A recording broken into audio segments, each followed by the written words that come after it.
Hello students, welcome back to our GDC nursing classes. I am रोस्टेड कौर। तो बच्चों, आज हम नया टॉपिक पढ़ेंगे, दैट इज कार्डियोजेनिक शॉक। तो कार्डियोजेनिक शॉक के बारे में हम आज डिटेल में स्टडी करेंगे कि ये क्यों होता है। तो जैसा कि आप लोग जानते हैं कि हम कार्डियोवैस्कुलर सिस्टम के डिजीजेस को पढ़ रहे हैं, तो उनमें से एक हमारा टॉपिक है दैट इज कार्डियोजेनिक शॉक। तो इम्पॉर्टेंट कह सकते हैं, कुछ हद तक इम्पॉर्टेंट है, मतलब इसका पता होना हमें जरूरी है। ज्यादातर एग्जाम पर्पस में पूछा नहीं जाता है, लेकिन हम इसको इग्नोर भी नहीं कर सकते हैं। हमें नहीं पता कि एग्जामिनर हमसे क्या पूछ लेगा। कई बार हम इंपॉर्टेंट चीजें जो है वो पढ़ के जाते हैं, लेकिन अनइम्पॉर्टेंट पेपर आ जाता है। तो हमें हर चीज जो है उसके बारे में नॉलेज तो होनी चाहिए, ताकि अगर कुछ भी आ जाए तो हम कुछ तो उसके बारे में लिख सकें।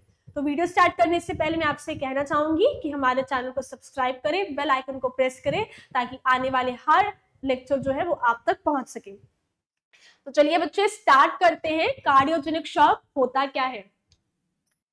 सो cardiogenic shock, cardiogenic shock is a serious medical condition where the heart cannot pump enough blood to meet the body needs, leading to a drop in blood pressure and reduce oxygen delivery to vital organs.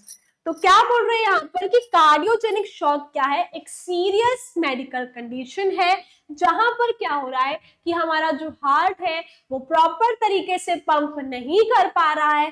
Proper तरीके से pump ना करने की वजह से blood proper तरीके से pump नहीं हो पा रहा, तो इसकी वजह से वो बॉडी में नहीं जा पा रहा है। तो यहाँ पर बॉडी की जो नीड्स है वो फुलफिल और मीट नहीं हो पा रही है। अभी पंप नहीं कर रहा ब्लड, जो हार्ट है हमारा, बॉडी तक, रेस्ट ऑफ द बॉडी में ब्लड नहीं जा पा रहा है। तो इसकी वजह से यहाँ पर हमारे ब्लड प्रेशर में कमी, मतलब ब्लड प्रेशर हमारा लो हो जाता है, प्लस ऑक्सीजन डिलीवरी जो है वो भी रिड्यूस हो जाती है। कहां पर? हमारे वाइटल ऑर्गन्स में। This can cause significant organ damage और even be fatal if not treated quickly. तो बोल रहे हैं यहाँ पर कि ये चीज क्या कॉज करती है कि हमारे ऑर्गन्स को डैमेज कर देती है। अभी हमारे ऑर्गन्स को प्रॉपर ब्लड सप्लाई की नीड है फॉर द प्रॉपर फंक्शनिंग। हमारे ऑर्गन्स को अगर ब्लड सप्लाई नहीं मिलेगी तो वो फंक्शन नहीं करेंगे। ब्लड सप्लाई नहीं मिलेगी तो उन तक ऑक्सीजन नहीं पहुंचेगी, ऑक्सीजन नहीं पहुंचेगी तो ऑर्गन के सेल्स और टिश्यूज जो है वो डैमेज हो जाएंगे और ऑर्गन डैमेज हो जाएगा, और इवन भी fatal if not treated quickly. और ये बहुत ही सीरियस कंडीशन है अगर हमने इसको टाइमली जो है ट्रीटमेंट जो इसका नहीं किया। नेक्स्ट है बच्चे डेफिनेशन। तो डेफिनेशन की बात करें तो cardiogenic shock is a condition of diminished cardiac output that severely impairs cardiac perfusion.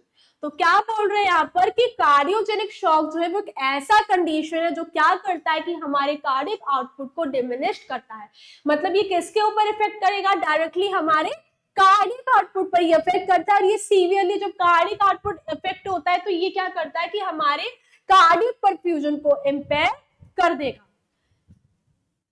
Cardiogenic shock is also known as pump failure और low blood flow shock. अभी यहाँ पर 2 मार्क्स का क्वेश्चन बच्चे अराइज हो जाता है, यहाँ पर वाइवा क्वेश्चन प्लस वाइवा का क्वेश्चन भी आ जाता है। Other name of cardiogenic shock that is pump failure और लो ब्लड फ्लो शॉक। तो यहाँ पर आपसे पूछ सकते हैं, ऐसे पूछ सकते हैं, डायरेक्ट कार्डियोजेनिक शॉक ना पूछ के वो पूछ सकते हैं what is pump failure, tell about the low blood flow shock. तो इस तरीके से क्वेश्चन आ सकता है। तो हर कंडीशन के जो दूसरे नाम मैं आपको बताती हूँ तो उनको अच्छे से याद कर लीजिए। अभी आते बच्चे कॉजेस के ऊपर कि जो कार्डियोजेनिक शॉक है वो क्यों हो रहा है, इसके कारण क्या है। तो पहला है हमारा हार्ट अटैक। क्या है? Heart attack. A significant heart attack can damage the heart muscles, impairing its ability to pump. तो क्या बोल रहे हैं यहाँ पर कि सिग्निफिकेंट हार्ट अटैक जो है, मतलब कि जो सिग्निफिकेंट हार्ट अटैक है वो क्या कर रहा है कि हमारे हार्ट मसल्स को ये जो है वो डैमेज कर देता है, जिसकी वजह से हमारी अगर हार्ट मसल्स डैमेज हो जाएंगी तो यहाँ पर हार्ट की जो पंपिंग एबिलिटी है वो भी इम्पेयर रहेगी। नेक्स्ट है severe heart failure. Pre-existing heart failure can worsen and lead to cardiogenic shock. इसी के साथ बोल रहे हैं कि प्री एग्जिस्टिंग हार्ट फेलियर, मतलब कि यहाँ पर अगर पहले से ही हार्ट फेलियर की कंडीशन है पेशेंट को, तो ये क्या करती है कि कार्डियोजेनिक शॉक के मतलब कार्डियोजेनिक को और भी ज्यादा वर्सन, मतलब कि सीवियर और खतरनाक बना देती है। नेक्स्ट है fluid buildup in the chest. Fluid buildup around the heart can restrict its ability to pump. बोल रहे हैं कि चेस्ट के अराउंड यानी कि हार्ट के सराउंडिंग में, अराउंड में अगर जो फ्लूइड है वो एक्यूमुलेट हो जाता है, तो ये क्या करता है कि हार्ट की पंपिंग एबिलिटी को बच्चे डिसेबल कर देगा। नेक्स्ट है ट्रॉमा और injury. Chest trauma can damage the heart pumping function. इसी के साथ बोल रहे हैं कि चेस्ट ट्रॉमा या फिर चेस्ट इंजरी क्या करता है कि ये जो है आपके हार्ट को डैमेज कर देगा। अभी आपका जो हार्ट है वो डैमेज हो जाएगा, तो उसकी वजह से हार्ट का जो पंपिंग फंक्शन है वो भी प्रॉपर तरीके से वर्क नहीं कर पाएगा। नेक्स्ट है pulmonary embolism. A blood clot in the lung is called pulmonary embolism, can obstruct blood flow to the heart. अभी पल्मोनरी एम्बोलिज्म क्या करेगा कि लंग्स में अगर ब्लड क्लॉट फॉर्मेशन हो जाएगा, तो इसकी वजह से हार्ट तक जो ब्लड है वो फ्लो नहीं कर पाएगा, हार्ट तक ब्लड जो है वो पहुंच नहीं पाएगा। Other conditions, cardiogenic shock can also be caused by viral infection, abnormal heart rhythm, blood clot in the lungs और structural heart defect। Other conditions की बात करें तो बोल रहे हैं यहाँ पर कि जो कार्डियोजेनिक शॉक है वो कॉज होता है किसके थ्रू, वायरल इन्फेक्शंस के थ्रू, अबनॉर्मल हार्ट रिदम के थ्रू भी ये कॉज होता है, प्लस अभी मैंने आपको बताया कि अगर लंग्स में ब्लड क्लॉट हो जाता है, और स्ट्रक्चरल हार्ट डिफेक्ट्स मतलब कि अगर आपके हार्ट में कोई स्ट्रक्चरल प्रॉब्लम, मतलब कि हार्ट के स्ट्रक्चर में अगर कोई प्रॉब्लम आ जाती है तो भी आपको कार्डियोजेनिक शॉक जो है वो होगा। So these are the causes of the cardiogenic shock। अभी आते हैं बच्चे पैथोफिजियोलॉजी के ऊपर कि कैसे ये जो कंडीशन है वो हमारी बॉडी में अराइज होती है, तो वो देखते हैं यहाँ पर। तो सबसे पहले है कि एटियोलॉजिकल फैक्टर की वजह से, जो कि अभी अभी हमने पढ़ा, हार्ट फेलियर की वजह से या फिर हार्ट अटैक की वजह से, चेस्ट ट्रॉमा की वजह से, पल्मोनरी एम्बोलिज्म या फिर अदर मेडिकल कंडीशंस की वजह से। तो यहाँ पर क्या बोल रहे हैं कि तीन चीजें यहाँ पर हो रही हैं एटियोलॉजिकल फैक्टर की वजह से। पहला क्या हो रहा है कि प्राइमरी वेंट्रिकुलर इस्कीमिया हो रहा है, मतलब कि यहाँ पर सबसे पहले वेंट्रिकुलर इस्कीमिया जो है वो होगा, फिर आपकी हार्ट के स्ट्रक्चर में प्रॉब्लम्स अराइज होंगी, उसके बाद डिसएरिथमिया यहाँ पर होगा। अभी इन तीनों की वजह से क्या क्या होगा, एटियोलॉजिकल फैक्टर की वजह से ये तीन कंडीशंस यहाँ पर, अभी तीनों की वजह से क्या होगा, प्राइमरी वेंट्रिकुलर इस्कीमिया की वजह से और स्ट्रक्चरल प्रॉब्लम की वजह से क्या हो रहा है वो देखते हैं। सबसे पहले हम देखेंगे कि प्राइमरी वेंट्रिकुलर इस्कीमिया और स्ट्रक्चरल प्रॉब्लम की वजह से क्या हुआ कि सिस्टोलिक डिस्फंक्शन हुआ, मतलब कि हमारा जो सिस्टोलिक प्रेशर है उसमें क्या आया, डिस्फंक्शन हुआ, उसका जो फंक्शन है वो यहाँ पर गड़बड़ा गया। अभी ये बिल्कुल ठीक होता, जो सिस्टोलिक फंक्शन है वो ठीक होता, तो हमारा जो ब्लड है बच्चे वो कैसा सामने की तरफ पूल होता, मतलब हार्ट से आगे जाता, लेकिन यहाँ पर सिस्टोलिक डिस्फंक्शन की वजह से ineffective forward movement of blood, तो यहाँ पर ब्लड का फॉरवर्ड मूवमेंट जो है वो सही से नहीं हो पा रहा है। किसकी वजह से, सिस्टोलिक डिस्फंक्शन की वजह से। अब ये सिस्टोलिक डिस्फंक्शन क्यों हुआ, प्राइमरी वेंट्रिकुलर इस्कीमिया की वजह से। तो अभी जब यहाँ पर इनइफेक्टिव मतलब अच्छे से मूवमेंट नहीं हो रहा है ब्लड का फॉरवर्ड की तरफ, तो यहाँ पर क्या होगा बच्चे कि स्ट्रोक वॉल्यूम जो है वो डिक्रीज हो जाएगी। क्या होगी, स्ट्रोक वॉल्यूम यहाँ पर डिक्रीज हो जाएगी। किसकी वजह से, क्योंकि फॉरवर्ड मूवमेंट जो है ब्लड का वो सही तरीके से नहीं हुआ, तो यहाँ पर स्ट्रोक वॉल्यूम जो है वो डिक्रीज हो जाएगी। स्ट्रोक वॉल्यूम डिक्रीज होगी तो यहाँ पर ऑटोमेटिकली हमारा कार्डियक आउटपुट जो है बच्चे वो भी डिक्रीज होगा। अभी कार्डियक आउटपुट डिक्रीज होगा तो कार्डियक आउटपुट डिक्रीज होने की वजह से सेलुलर ऑक्सीजन सप्लाई भी कम हो जाएगी, मतलब ऑक्सीजन में सेल्स में प्रॉपर अमाउंट ऑफ ऑक्सीजन की सप्लाई नहीं होगी। ये सारी चीजें क्यों हुई, प्राइमरी वेंट्रिकुलर इस्कीमिया और स्ट्रक्चरल प्रॉब्लम्स की वजह से। अभी डिसएरिथमिया की वजह से क्या हो सकता है, तो डिसएरिथमिया की वजह से क्या होगा कि यहाँ पर डायस्टोलिक डिस्फंक्शन होगा। जहां पर प्राइमरी वेंट्रिकुलर इस्कीमिया और स्ट्रक्चरल प्रॉब्लम की वजह से सिस्टोलिक डिसफंक्शन हो रहा था, तो डिसएरिथमिया की वजह से यहाँ पर डायस्टोलिक डिसफंक्शन होगा। डायस्टोलिक डिसफंक्शन होने की वजह से यहाँ पर इनइफेक्टिव फिलिंग होगी, मतलब कि ब्लड जो है वो प्रॉपर हार्ट में फिल नहीं होगा। अभी जो ब्लड है वो हार्ट में जो फिल नहीं होगा तो उसकी वजह से पल्मोनरी एडिमा इंक्रीज हो जाएगा, मतलब फ्लूइड जो है वो लंग्स में ज्यादा हो जाएगा। अभी फ्लूइड जो है वो लंग्स में ज्यादा हो गया तो इसकी वजह से यहाँ पर ऑक्सीजनेशन, मतलब क्या हो रहा है कि ऑक्सीजन कम हो गई। ऑक्सीजन कम होगी तो सेल्स तक प्रॉपर ऑक्सीजन सप्लाई नहीं पहुंचेगी। ये क्यों हुआ? डिसएरिथमिया की वजह से। अभी डायस्टोलिक डिसफंक्शन डिसएरिथमिया की वजह से हुआ, तो डायस्टोलिक डिसफंक्शन की वजह से इतना प्रोसेस हुआ, तो प्लस अभी यहाँ पर डायस्टोलिक डिसफंक्शन डायरेक्टली हमारे स्ट्रोक वॉल्यूम को भी कम करेगा। स्ट्रोक वॉल्यूम कम करेगा, कार्डियक आउटपुट कम होगा और सेल्स में proper amount of oxygen supply नहीं मिलेगी। इसीलिए यहाँ पर बोल रहे हैं कि decreased cellular oxygen supply. So this is the pathophysiology of the किसका? Cardiogenic shock. नेक्स्ट आते हैं बच्चे साइन एंड सिम्टम्स के ऊपर कि अभी इसके साइन एंड सिम्टम्स क्या हैं, क्या लक्षण होते हैं कार्डियोजेनिक शॉक के। तो पहले हमारा कंफ्यूजन। तो अगर आपको कार्डियोजेनिक शॉक है तो आप जो है बहुत कंफ्यूज रहेंगे, बहुत ओवर कंफ्यूज रहेंगे, आपको नहीं समझ में आएगा कि आपको क्या करना है। हर चीज में आप कंफ्यूज रहेंगे कि ये सही है, गलत है, करना चाहिए, नहीं करना चाहिए। रेस्टलेसनेस, बहुत यार मतलब क्या बोलते हैं कि एकदम बिल्कुल भी आराम करके भी जो नहीं, एकदम थके थके से आप रहेंगे, बिल्कुल आपको चैन नहीं पड़ेगा, मतलब कि बिल्कुल भी आपको कहीं पर भी आराम नहीं मिलेगा। मेंटल लिथार्जी, इसी के साथ आप बहुत ही ज्यादा थके थके से आप रहेंगे। मेंटली भी आप बहुत ज्यादा लिथार्जिक रहेंगे, मेंटली भी आप स्टेबल अच्छे से नहीं रह पाएंगे।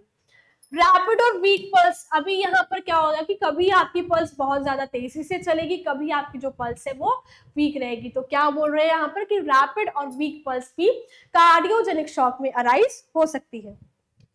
चेस्ट पेन, ये तो मैंने आपको बताया ही कि हर हार्ट कंडीशन में सबसे मेन हमारा सिम्टम क्या आता है, दैट इज चेस्ट पेन। तो चेस्ट पेन तो होगा ही होगा। नेक्स्ट है फटीग, मतलब हमेशा आप बहुत थका थका सा महसूस करेंगे, प्लस हाइपरटेंशन, मतलब कि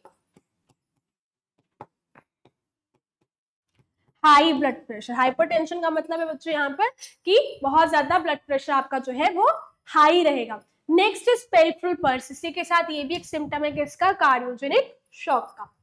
फिर आपका यहाँ पर इंटेस्टाइनल एक्टिविटी, यानी कि आपका इंटेस्टाइनल एक्टिविटी अगर यहाँ पर आपकी कम हो जाएगी तो आपका बावल एक्शन ऑटोमेटिकली, मतलब इंटेस्टाइनल एक्टिविटी ठीक नहीं होगी तो बावल एक्शन आपका ऑटोमेटिकली यहाँ पर कम हो जाएगा। स्वेटिंग, बहुत ज्यादा एक्सेसिव स्वेटिंग जो है वो आपको होगी, बहुत ही ज्यादा पसीना जो है वो आपको आएगा। एंजाइटी, बहुत ज्यादा आप चिंतित रहेंगे, बहुत ज्यादा एंजाइटी आपको जो है वो रहेगी।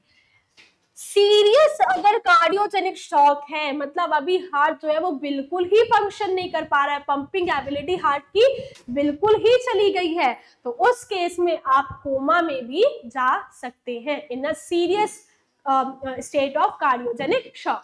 So these all are the signs and symptoms of the cardiogenic shock. Next आते हैं बच्चों डायग्नोस्टिक इवैल्यूएशन के ऊपर कि अभी हम कैसे डायग्नोस या फिर डिटेक्ट कर पाएंगे कि जो हमारा पेशेंट है उसको कार्डियोजेनिक शॉक है। तो यहाँ पर बहुत सारे जो टेस्ट है एक डॉक्टर करेगा। तो स्टार्टिंग हम हमेशा किससे करते हैं? हिस्ट्री कलेक्शन और फिजिकल एग्जामिनेशन। तो सबसे पहले हिस्ट्री कलेक्शन में हम पेशेंट का नेम पूछेंगे, उसका एज पूछेंगे, फिर अभी हम उसके मेडिकल हिस्ट्री के ऊपर आएंगे। मेडिकल हिस्ट्री में सबसे पहले हम पूछेंगे कि आपका कोई ट्रीटमेंट तो कहीं से नहीं चल रहा है, अभी नहीं चल रहा है, मतलब पिछले सालों में तो कहीं आपका कोई ट्रीटमेंट तो नहीं चला किसी डिजीज कंडीशन का, कहीं आपको हार्ट कंडीशन पहले से तो नहीं है, आपकी फैमिली मेंबर में तो किसी को हार्ट कंडीशन नहीं है, बचपन से तो आपको कोई ऐसी प्रॉब्लम नहीं है। पूरा हिस्ट्री कलेक्शन अभी हमने यहाँ पर कर लिया। फिर हम आएंगे सर्जरी के ऊपर कि कहीं आपकी कोई सर्जरी तो नहीं परफॉर्म हुई है, किसी भी ऑर्गन की कोई सर्जरी तो आपको नहीं हुई है। आपका लाइफ स्टाइल कैसा है, आप अभी यहाँ पर कि मतलब आप फिजिकल एक्टिविटी करते हैं कि नहीं करते हैं, आप ज्यादा अल्कोहल तो नहीं कंज्यूम करते हैं, स्मोकिंग तो ज्यादा नहीं करते हैं, ज्यादा निकोटीन या फिर कोई ऐसा मेडिकेशन यूज तो नहीं करते हैं जो बहुत ही सीरियस हो।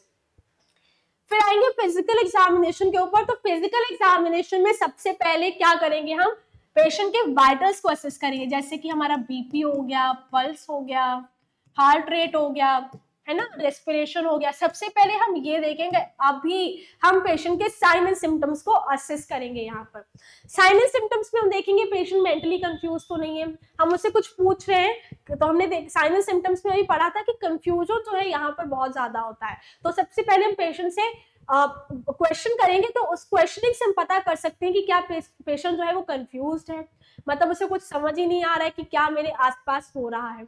उसी के साथ हम यहाँ पर क्या करेंगे, पूछेंगे कि चेस्ट पेन तो आपको नहीं होता है, आप बहुत ज्यादा थके थके से तो नहीं रहते, मतलब प्रॉपर फिजिकल एग्जामिनेशन जो है वो हमें करना है। फिर हम आएंगे यहाँ पर टेस्ट के ऊपर। तो पहले हम करेंगे बच्चे यहाँ पर ब्लड टेस्ट। तो ब्लड टेस्ट क्यों करेंगे, to check for signs of organ damage, infection और हार्ट अटैक। तो यहाँ पर हम ब्लड टेस्ट इसीलिए करेंगे क्योंकि हमें यहाँ पर चेक करना है कि जो ऑर्गन डैमेज है वो क्यों हुआ है, इन्फेक्शन जो है वो कौन से इन्फेक्शन की वजह से हुआ है, फिर हार्ट अटैक जो है कहीं उसके आने का चांस तो पेशेंट को नहीं है। हार्ट अटैक हम पता कार्डियक एंजाइम्स के थ्रू लगा सकते हैं, कार्डियक एंजाइम्स के लेवल्स के थ्रू लगा सकते हैं बच्चे, तो ये जानना भी आपको जरूरी है। तो इसका एक शॉर्ट वीडियो जो है मैं जल्दी अपलोड करूंगी जिसमें कार्डियक एंजाइम्स के बारे में मैं आपको बताऊंगी।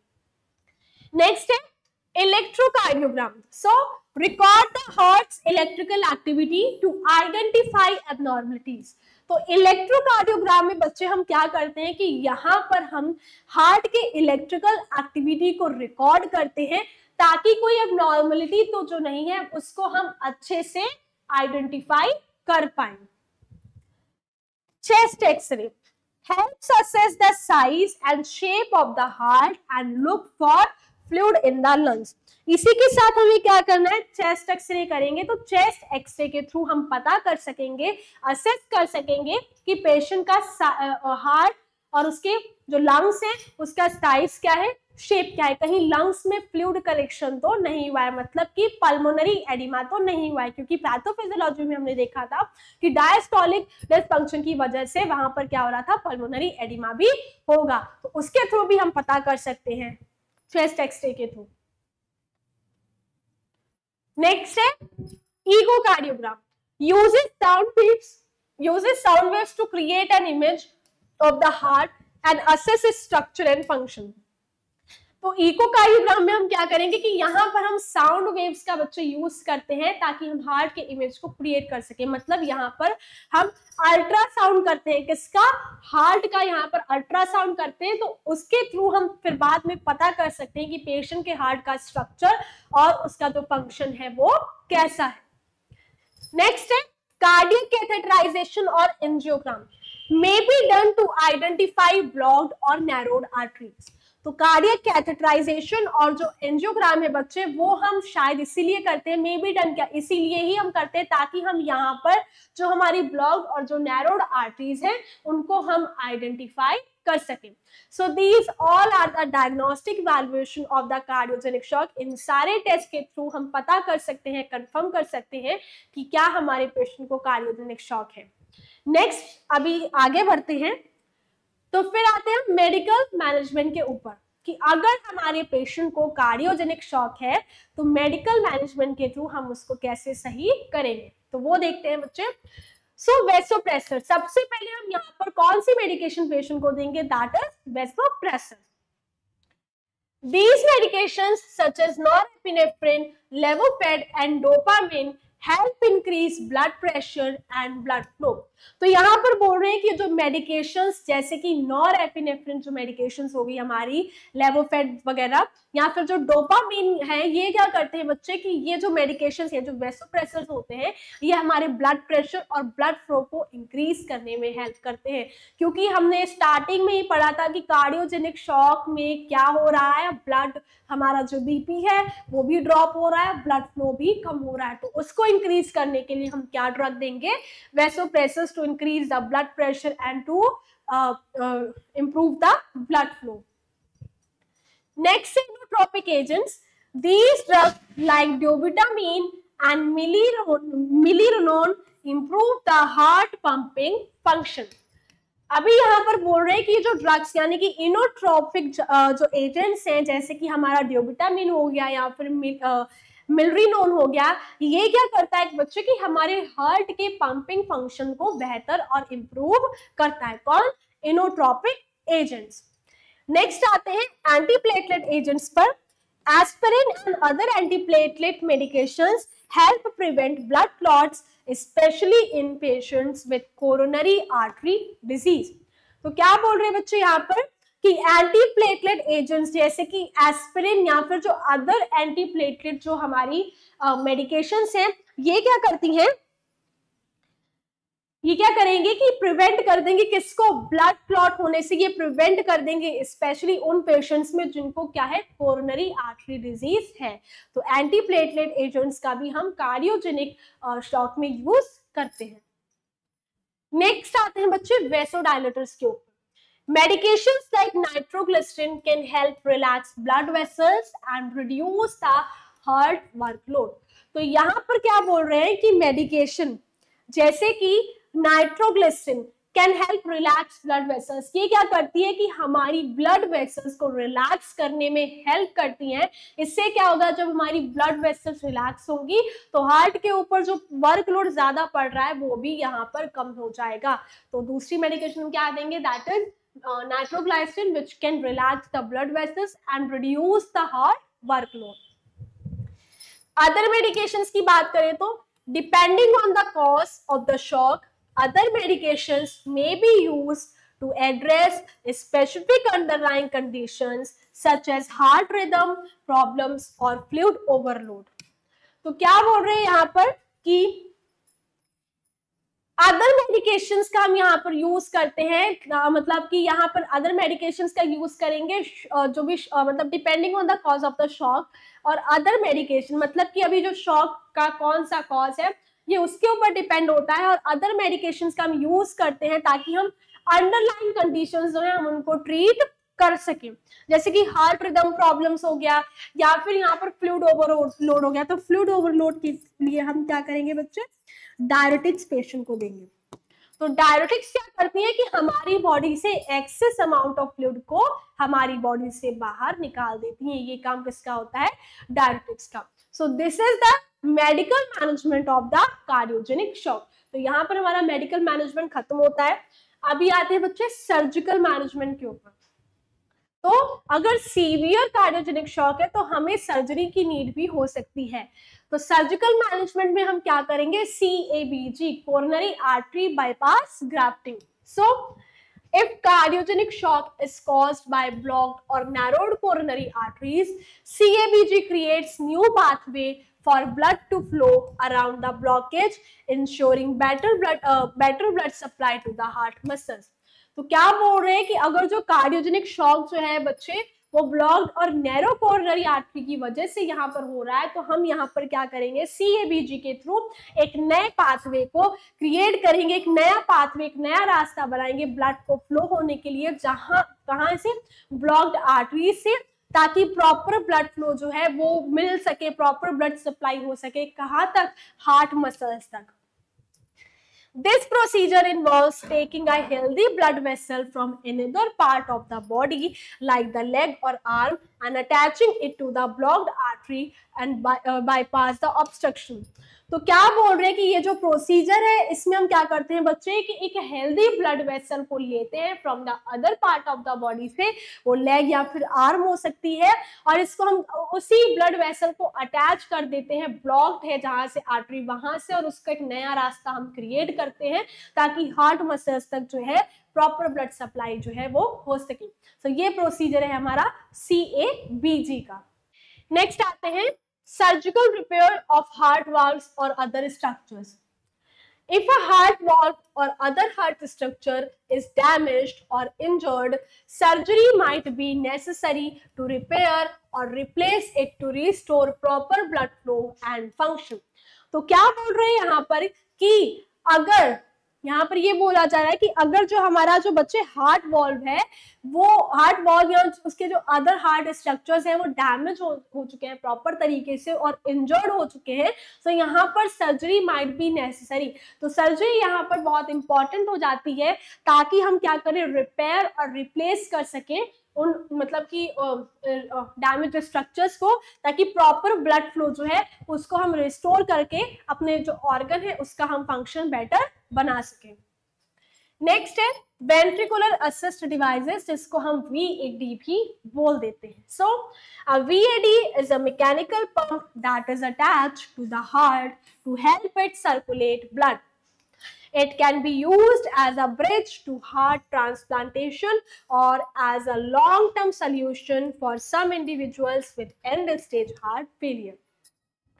तो क्या बोल रहे हैं, वेंट्रिकुलर असिस्ट डिवाइसेस यानी कि VAD बोल रहे हैं कि VAD एक क्या है, मैकेनिकल पंप है जो क्या करता है कि टेम्पररी बेसिस पर ये क्या करता है कि मतलब हमारे हार्ट को रेगुलेट होने में वर्क करता है। तो ये VAD एक मैकेनिकल पंप है जिसको हम अटैच कर देते हैं बच्चे, कहाँ पर, हमारे हार्ट से इसको हम अटैच करेंगे। जब हम इसको हार्ट से अटैच करेंगे तो ये क्या करेगा कि ब्लड को सर्कुलेट करने में अच्छे से हेल्प करेगा। It can be used as a bridge to heart transplantation, इसका हम हार्ट ट्रांसप्लांटेशन के साथ इसको हम एक ब्रिज की तरह यूज करते हैं, और एक लॉन्ग टर्म सोल्यूशन है कुछ इंडिविजुअल्स के लिए, और उन इंडिविजुअल्स के लिए बेटर सोल्यूशन है जिनको अभी क्या है, and stage heart failure arise हुआ है। So this is the surgical management of the cardiogenic shock. Last option हमारे पास बचता है बच्चे हार्ट ट्रांसप्लांटेशन। बहुत ही सीवियर कंडीशन है, हार्ट प्रॉपर तरीके से डैमेज हो चुका है, सारे फंक्शंस उसके जो हैं वो चले गए हैं, तो उस केस में हम क्या करेंगे, हार्ट को ट्रांसप्लांट करेंगे। So in severe cases where the hearts damage is extensive and other treatments are not effective, a heart transplant may be the last resort to restore normal heart function. तो क्या बोल रहे हैं कि severe cases में जहां पर हमारा जो हार्ट है वो प्रॉपर एक्सटेंसिव तरीके से क्या है, डैमेज हो चुका है, और यहाँ पर कोई भी अदर ट्रीटमेंट्स जो है वो काम नहीं कर पा रहे हैं, तो लास्ट ऑप्शन हमारे पास क्या बचता है, हार्ट को ट्रांसप्लांट कर देना, ताकि हम जो हमारा नॉर्मल फंक्शन है हार्ट का उसको रिस्टोर कर सके। बट कंडीशन इज बहुत ही एक्सपेंसिव है प्लस रिस्की है।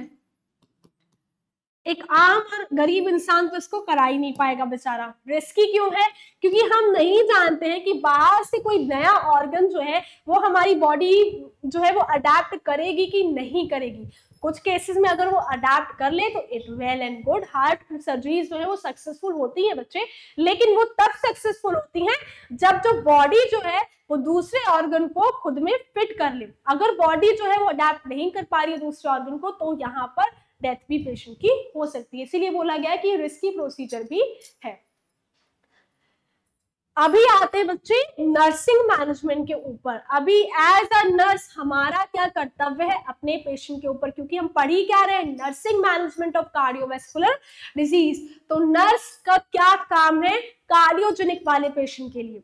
सो goals of care maintain CO मतलब कि कार्डियक आउटपुट।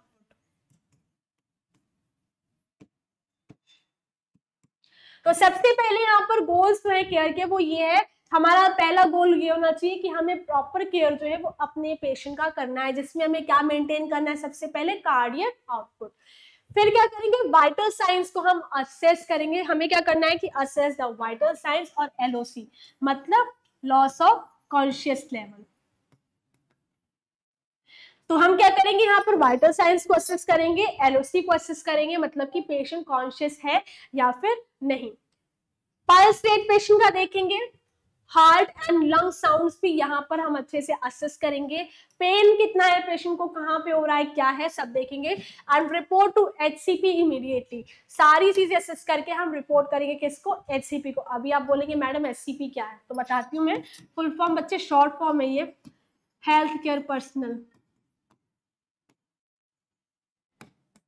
मैंने शॉर्ट फॉर्म यूज की है, लेकिन आप यूज ना करें, क्योंकि मैं शॉर्ट फॉर्म अगर यूज भी करती हूँ तो मैं आपको तुरंत का तुरंत उसका पूरा फुल फॉर्म बताती हूँ। एग्जाम्स में अगर आप शॉर्ट फॉर्म लिखेंगे बच्चे तो आपका जो मार्क्स है वो कट हो जाएगा। तो डोंट यूज शॉर्ट फॉर्म्स। आप अगर शॉर्ट फॉर्म का यूज कर रहे हैं तो ब्रैकेट में उसका पूरा फुल फॉर्म जो है आप लिखे। पहली बार शॉर्ट फॉर्म यूज करने का कोई भी नीड नहीं है। नेक्स्ट है कंटिन्यूअस कार्डियक मॉनिटरिंग। इसी के साथ नर्स का क्या काम है यहाँ पे बच्चे कि नर्स को कंटिन्यू पेशेंट का जो कार्डियक मॉनिटर है उसको कार्डियक मॉनिटरिंग, हार्ट की मॉनिटरिंग जो है वो करनी है। एडमिनिस्टर आईवी फ्लूइड्स, इसी के साथ जो नर्स है वो क्या करेगी, पेशेंट को रेगुलर इंट्रावेनस फ्लूइड जो है वो एडमिनिस्टर करेगी। Review ABG results, report to HCP immediately. ABG मतलब आर्टीरियल ब्लड ग्लास। तो यहाँ पर क्या करना है कि हमें मतलब आर्टेरियल ब्लड ग्लास के जो रिजल्ट्स आए एबीजी के उनके भी हमें दोबारा से रिव्यू करेंगे और रिव्यू करके हम रिपोर्ट करेंगे हेल्थ केयर पर्सनल को तुरंत के तुरंत। नेक्स्ट आते हैं insert indwelling catheter. May be जो पेशेंट है वो कॉन्शियस ना हो, मतलब क्या है कि मतलब उस अनकॉन्शियस हो, तो उस केस में वो वॉशरूम वगैरह नहीं जा सकता है, तो हम क्या करेंगे इनड्वेलिंग कैथेटर का यहाँ पर हम यूज कर देंगे ताकि पेशेंट जो है उसको कोई भी तकलीफ ना हो। मेजर इनटेक एंड आउटपुट, इसी के साथ पेशेंट कितना इनटेक कर रहा है, कितना वो हमें आउटपुट दे रहा है, उसको भी हमें प्रॉपर जो है वो मेजर करना है। Check for decreased cerebral perfusion pressure. अभी क्या है कि वहां पर हमने देखा था कि कार्डियक आउटपुट डिमिनिश्ड होने की वजह से सेरिब्रल परफ्यूजन जो है वो भी इंपेयर्ड हो गया, तो हमें चेक करना है कि जो सेरिब्रल परफ्यूजन प्रेशर है वो कितना कम हुआ है, कितना वो इंपेयर हुआ है। Pain is managed with analgesics to reduce discomfort and the overall cardiac workload. तो ज्यादा पेन होगा तो यहाँ पर हार्ट के ऊपर भी ज्यादा वर्कलोड होगा, तो पेन को हम मैनेज कर सकते हैं एनाल्जेसिक्स के थ्रू। एनाल्जेसिक्स के थ्रू हम पेन को मैनेज करेंगे, इससे क्या होगा कि डिस्कम्फर्ट हम रिड्यूस करेंगे पेशेंट का और ओवरऑल हार्ट के वर्कलोड को भी हम रिड्यूस कर सकते हैं। Vital signs, ECG and invasive hemodynamic parameters are continuously monitored to assess the patient's response to interventions.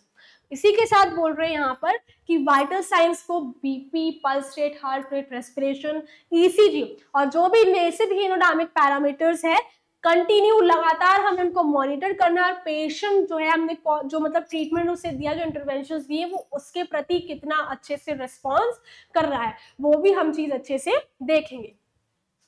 Nurses may ensure a patent airway which may involve techniques like intubation and mechanical ventilation.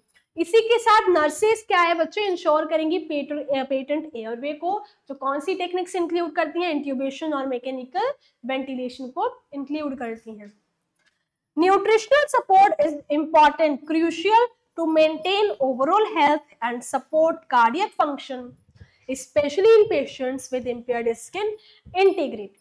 क्या बोल रहे हैं कि यहाँ पर हमें nutritional support जो है वो भी पेशेंट को प्रोवाइड करना, जो कि बहुत ही इंपॉर्टेंट है ताकि हम पेशेंट का ओवरऑल हेल्थ जो है वो मेंटेन कर सकें और सपोर्ट कर सकें कार्डियक फंक्शन को, स्पेशली उन पेशेंट्स में जिनका जो स्किन इंटीग्रिटी है बच्चे वो कैसा हो गया है, इंपेयर हो गया है।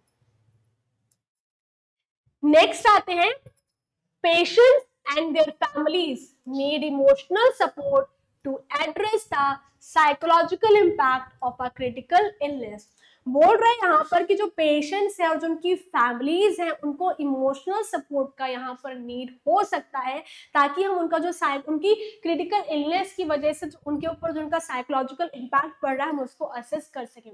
मतलब कि डर सकते हैं, घबरा सकते हैं अपनी कंडीशन को लेके, तो हमें क्या करना है कि proper psychological plus emotional support जो है वो पेशेंट को एज वेल एज उनकी फैमिलीज को देना है। Nurses are vigilant in monitoring for and managing complications such as electrolyte imbalance, infections and pressure sores. क्या बोल रहे हैं कि नर्सेस आर विजिलेंट, मतलब नर्सेस को खास ही ख्याल रखना है, खास ध्यान रखना है इन monitoring for and managing complications, किसके लिए, मॉनिटर करने के लिए और कॉम्प्लिकेशंस को मैनेज करने के लिए, जैसे कि कोई इलेक्ट्रोलाइट इम्बैलेंस तो नहीं हो गया है, इन्फेक्शंस तो नहीं है, या फिर पेशेंट को प्रेशर सोर्स तो है नहीं हो रहे लगातार एक जगह लेटने की वजह से। Nurses educate patients and families about the condition, treatment plan and how to self administer medications. इसी के साथ क्या है, नर्सेज जो है वो पेशेंट को एजुकेट करेंगी, फैमिली को भी यहाँ पर वो एजुकेट करेंगी, किसके लिए, कंडीशन के रिगार्डिंग, ट्रीटमेंट प्लान के रिगार्डिंग, कि कैसे जो मेडिकेशन है वो आप सेल्फ एडमिनिस्टर कर सकते हैं। घर पे जाके आप प्रॉपर जो है कैसे जो है कितने टाइम पर आपको मेडिकेशन लेना है, कितने डोसेस में लेना है, कब कब लेना है, कैसे लेना है, हर चीज जो है वो नर्सेज जो है यहाँ पर पेशेंट को अच्छे से एक्सप्लेन करेंगी। तो यहाँ पर हमारा नर्सिंग मैनेजमेंट बच्चे खत्म हो जाता है। फिर हम आते हैं यहाँ पर कॉम्प्लिकेशंस के ऊपर। तो अभी कार्डियोजेनिक शॉक की वजह से क्या क्या कॉम्प्लिकेशंस जो है वो पेशेंट में अकर हो सकते हैं, क्या दिक्कतें आ सकती हैं। तो पहला कॉम्प्लिकेशन है हमारा डेथ, यानी कि कार्डियोजेनिक शॉक की वजह से पेशेंट की मौत भी हो सकती है। Cardiogenic shock is a life-threatening condition and if not treated promptly, it can result in death. क्या बोल रहे हैं कि कार्डियोजेनिक शॉक क्या है, एक लाइफ थ्रेटनिंग कंडीशन, मतलब कि जानलेवा एक कंडीशन है। And if not treated promptly, अगर जल्दी से जल्दी हमने इसको ट्रीट नहीं किया तो it can result in death. इसकी वजह से पेशेंट की डेथ भी हो सकती है। नेक्स्ट है बच्चे ऑर्गन डैमेज। अभी डेथ हमारा पहला कॉम्प्लिकेशन था, तो अभी हम यहाँ पर बात करेंगे किसकी, ऑर्गन डैमेज की। तो ऑर्गन डैमेज में क्या है, तो वो हम देखते हैं।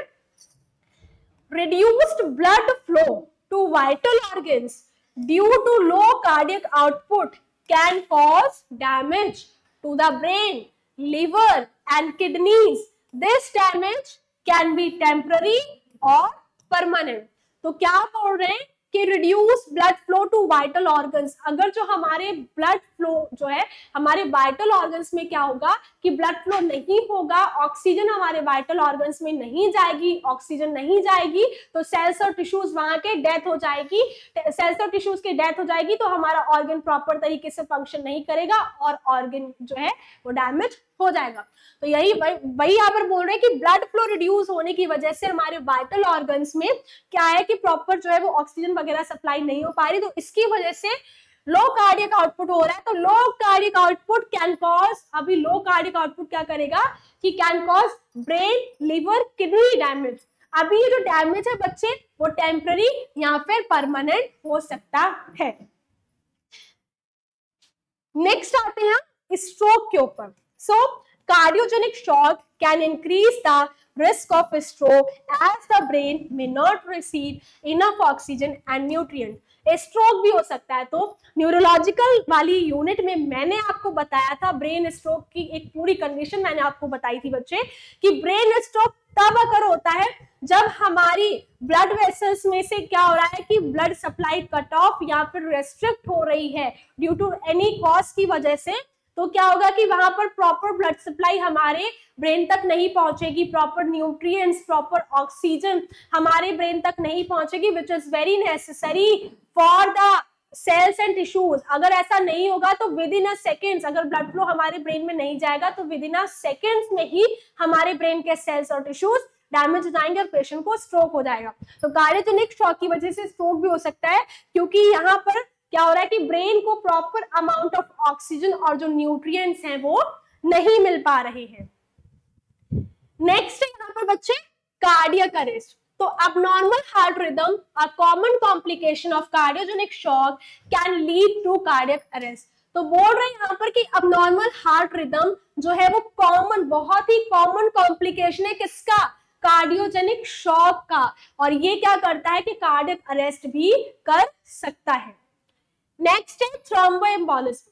तो थ्रोम्बोएम्बोलिज्म की बात करें तो blood clots can form and travel to other parts of the body leading to thromboembolism. तो थ्रोम्बोएम्बोलिज्म में क्या हो रहा है कि यहाँ पर ब्लड क्लॉट, थ्रोम्बोएम्बोलिज्म, थ्रोम्बो का मतलब होता है ब्लड क्लॉट होना और एम्बोलिज्म का मतलब है कि वही ब्लड क्लॉट जो है वो ब्लड वेसल्स के थ्रू मूव करना। तो यहाँ पर क्या बोल रहे हैं कि ब्लड क्लॉट बनेगा, फिर वो क्या है ट्रैवल होगा other part of the body में, जिसकी वजह से क्या होगा थ्रोम्बोएम्बोलिज्म, जिसको हम बोलते हैं।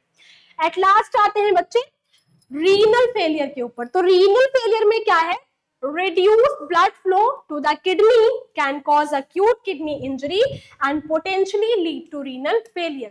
तो क्या बोल रहे हैं कि कार्डियोजेनिक शॉक की वजह से यहाँ पर आपका जो ब्लड फ्लो है वो भी रिड्यूस होगा, कहाँ पर किडनीज में ब्लड फ्लो नहीं होगा, जिससे क्या होगा कि अक्यूट किडनी इंजरी आपको होगी।